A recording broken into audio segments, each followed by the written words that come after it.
Seperti di sini, nah kali ini kita akan bahas kekuatan dari para pasukan revolusioner yang baru saja dimunculkan di cerita manganya. Nah, mari tanpa basa-basi lagi, kita langsung saja wadaw.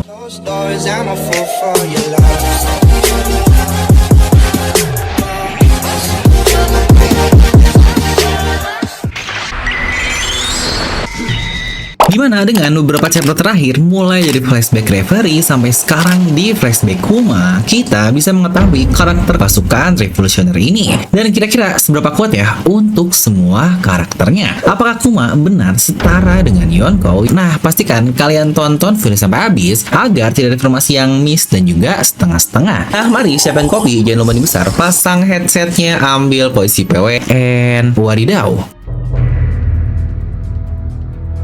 Oke, dimana pasukan revolusioner adalah sebuah faksi yang berbeda dan berdiri sendiri dari faksi-faksi besar yang ada di dunia One Piece ini. Ya, contohlah seperti pemerintahan dunia, lalu di bawahnya ada angkatan laut dengan berbagai perangkatnya, seperti adanya Impel Down, lalu juga sebelumnya ada Shichibukai, dan faksi-faksi lain yang juga tidak berpihak kemana-mana, seperti para bajak laut yang tidak terbatas seperti Yonko, Supernova, di mana pasukan revolusioner ini secara resmi baru dibentuk 22 tahun yang lalu yang berawal dari pasukan pembebas atau freedom fighter, di mana mereka sejak awal sudah memiliki musuhnya sendiri secara langsung, yaitu melawan faksi dari pemerintahan dunia seperti bangsawan Tenryubito dan Gorosei juga. Di mana untuk anggotanya jelaslah nggak perlu dihitung, pasukan revolusioner ini sangat banyak sekali. Mungkin beberapa nama yang sudah kita ketahui, tetapi tidak begitu banyak highlight lah, seperti Banijo, dia adalah seseorang yang menolong Robin di Tequila Wolf, atau Terry Gilteo, dia adalah chief dari manajemen komunikasi dan informasi yang sepertinya dialah yang bertugas utama dalam semua penyadapan informasi yang ada di seluruh dunia ini. Nah, di mana beberapa karakter lain yang cukup terhighlight yang kita sangat familiar sekali seperti Koala dan Hek. Dia termasuk petinggi atau officer di pasukan revolusioner, di mana Koala saat ini dia berusia 23 tahun yang latar belakangnya kita semua tahu lah yang kita lihat dari flashback Fisher Tiger, di mana dia adalah seorang bocah yang para fishman ini antar, namun sayangnya ternyata para fishman ini ditipu oleh desa tersebut yang akhirnya angkatan laut sampai datang, yang bahkan Kizaru juga datang untuk menghajar para fishman ini. Dimana karena respectnya kepada fishman, Koala dia menguasai teknik fishman karate yang pastinya diajari oleh Hek, officer lain dari pasukan revolusioner. Nah, buat yang bingung, katanya Hek ini adalah budak di God Valley yang bersama dengan Eva, tetapi sebenarnya itu adalah hal yang cukup keliru ya, karena Hek ini baru berusia 38 tahun, yang berarti sosok yang sangat mirip dengan Hek sepertinya ya mungkin tak orang tuanya atau hanya fishman yang mirip saja. Dan lanjut adalah vice captain dari para kapten pasukan revolusioner. Kita akan mulai dari Jiron. Dia adalah tangan kanan dari Karasu, walau entah dia memiliki kemampuan apa, tetapi orang ini terlihat cukup aneh karena ketika dia bertaruh dia malah memakan teropong yang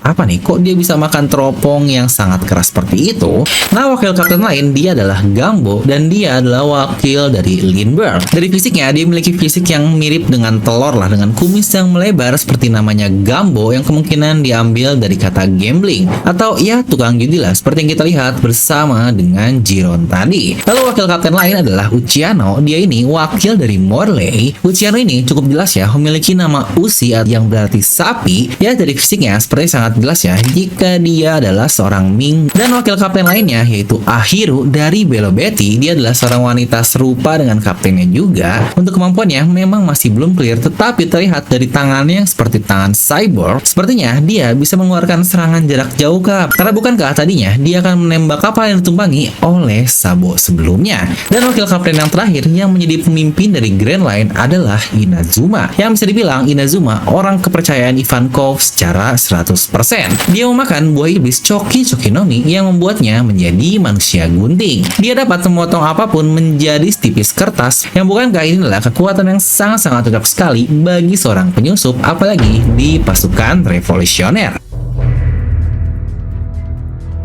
dan sekarang kita masuk ke para komandan pasukan utamanya, yang kita akan mulai dari bagian timur terlebih dahulu, yang dulunya diisi oleh Genie, yang sekarang baru banget juga kita ketahui bahwa Belo Betty dia meminta izin kepada Kuma untuk dapat menggantikan posisi Genie ini. Dia adalah seorang wanita yang sangat periang, yang bahkan super seksi juga. Saat ini dia berusia 34 tahun, yang berarti dia sudah bergabung ketika berusia 12 tahun nih, yang kita lihat 22 tahun yang lalu. Betty pula pemakan buah iblis Kobu Kobu no Mi yang dapat membuat orang lain menjadi lebih semangat, atau mungkin ya istilah terkenalnya buff lah. Kalau nggak tahu apa batasan dari buff ini, karena bukankah jika seseorang yang sangat kuat mendapatkan buff, bukankah itu akan sangat-sangat OP sekali. Selain itu, dia pula terkonfirmasi pengguna Busosoku dan Kenbunsoku Haki. Mungkin karena kemampuan itu, dia memiliki bounty tertinggi di antara para komandan lainnya, yaitu 457 juta berry. Lanjut adalah Lindbergh. Dia ini memimpin dari region selatan, dan dia adalah seorang Ming kucing dengan pengetahuan luar biasa terkait teknologi. Dia bahkan bisa menciptakan jetpack yang membuatnya dapat terbang. Dia pula dapat menciptakan senjata es, dan masih banyak lagi lah kemampuan yang dibuat oleh Lindbergh ini. Mungkin itu pula diambil dari referensi utamanya, yaitu Charles Lindbergh, seorang penerbang terkenal di masa lalu. Ya, saya nggak akan aneh sih jika dia punya hubungan dengan match terkait teknologinya yang sangat advance sekali. Dan saat ini dia berusia 37 tahun, dan dia pula terkonfirmasi pengguna Busosoku dan Kenbunsoku. Dia saat ini memiliki bounty 316 juta berry. Lalu lanjut, komandan selanjutnya adalah Morley. Dia ini seorang ras raksasa alias Elbaf yang juga seorang Okama. Dia berusia 160 tahun, yang sangat normal ya bagi ras Elbaf ini, dan dia memimpin dari pasukan barat, di mana Morley terkonfirmasi pengguna dua jenis haki, dan dia pula pemakan buah iblis Oshi Oshinomi, yang berarti buah iblis push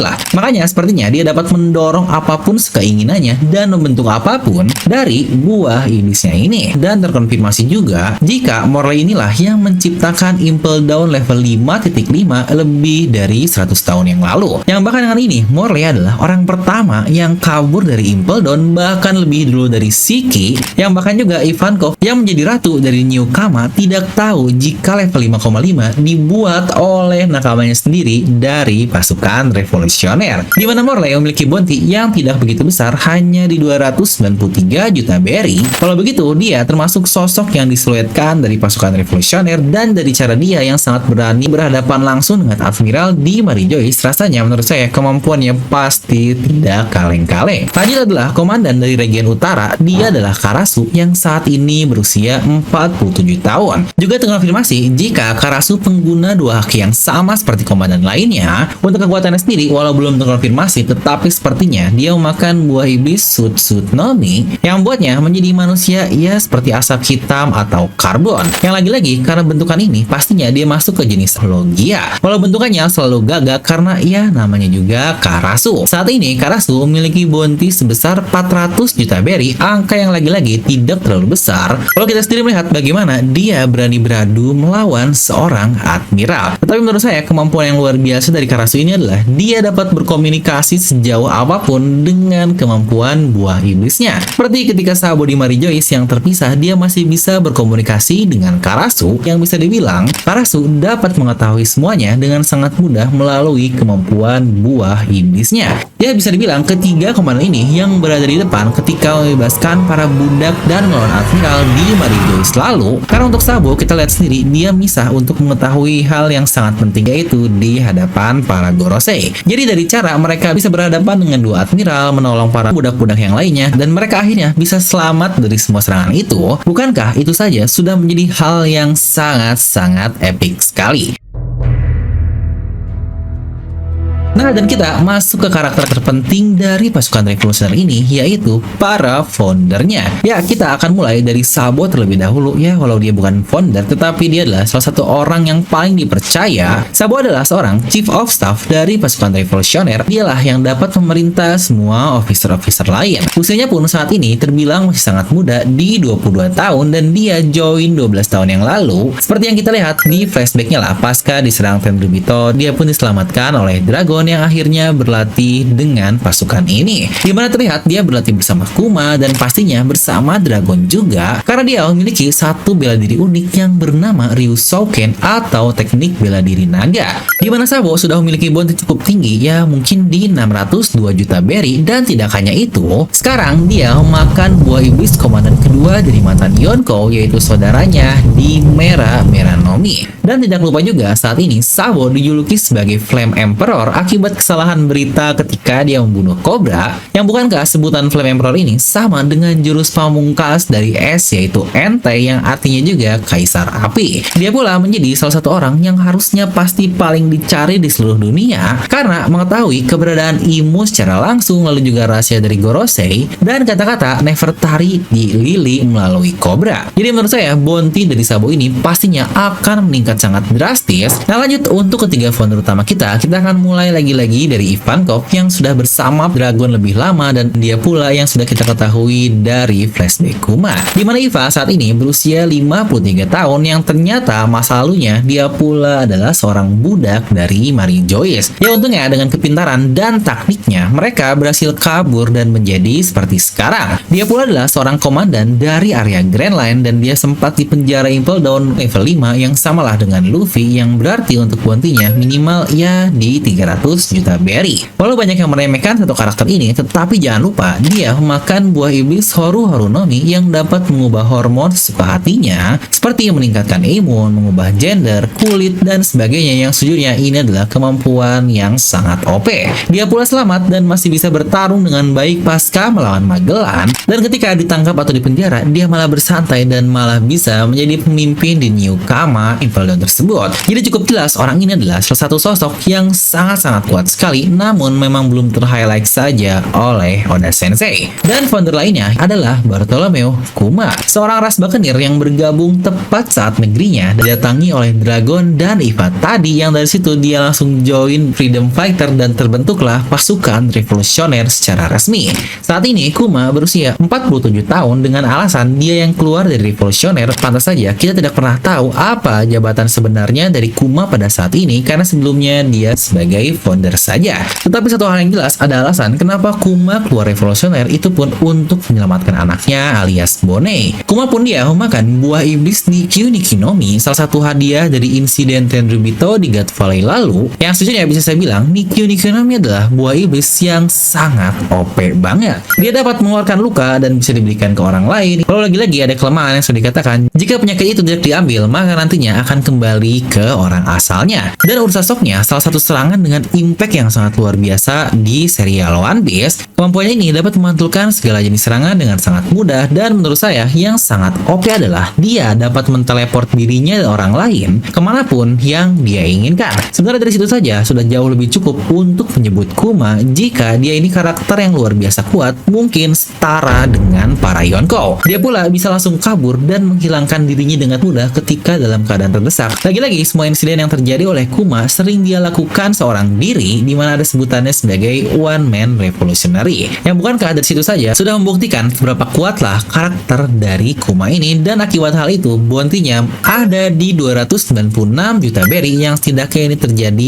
4 tahun yang lalu. Yang tidak lama setelah itu dia menjadi Shichibuka, yang berarti bounty-nya dibekukan, yang menurut saya kekuatannya pasti jauh lebih baik sih dibandingkan bounty yang dia miliki. Ya tinggal menunggu nasib baik ini Kuma akan seperti apa, apakah dia akan mati atau memorinya akan kembali lagi. Coba tuliskan pendapat kalian di kolom komentar. Dan terakhir adalah sang Supreme Commander, yaitu Monkey di Dragon World Wars Criminal. Kita juga tahu jika dia dulunya bagian dari Angkatan Laut, hal yang sangat wajar sekali mengingat ayahnya Garp yang sering mewanti-wanti hal itu. Dimana ini juga membuatnya memiliki pengetahuan militer yang sangat baik dan bisa mengajari pasukan revolusionernya bagaimana cara berperang atau menggunakan senjata. Walau banyak yang berkata jika Dragon ini adalah sosok sangat pengecut karena tidak menolong Jin yang tertangkap atau bahkan Ivankov yang dipenjara, tapi jika kalian sadari itulah yang seharusnya dilakukan oleh seorang pemimpin yang benar. Mereka harus berfokus ke tujuan utamanya yang jauh lebih besar. Samalah seperti Shirohige yang gak menyerang Wano Kuni karena ya lagi-lagi dia tahu dampaknya akan buruk bagi keluarganya jika harus berperang melawan Kaido. Kalau kita nggak tahu apa kemampuan utamanya, tetapi hampir pasti dia memiliki kekuatan yang ada hubungan dengan angin. Entah apakah Kaze Kazino astronomi dari Logia atau mythical Zoan lain juga kita masih belum tahu.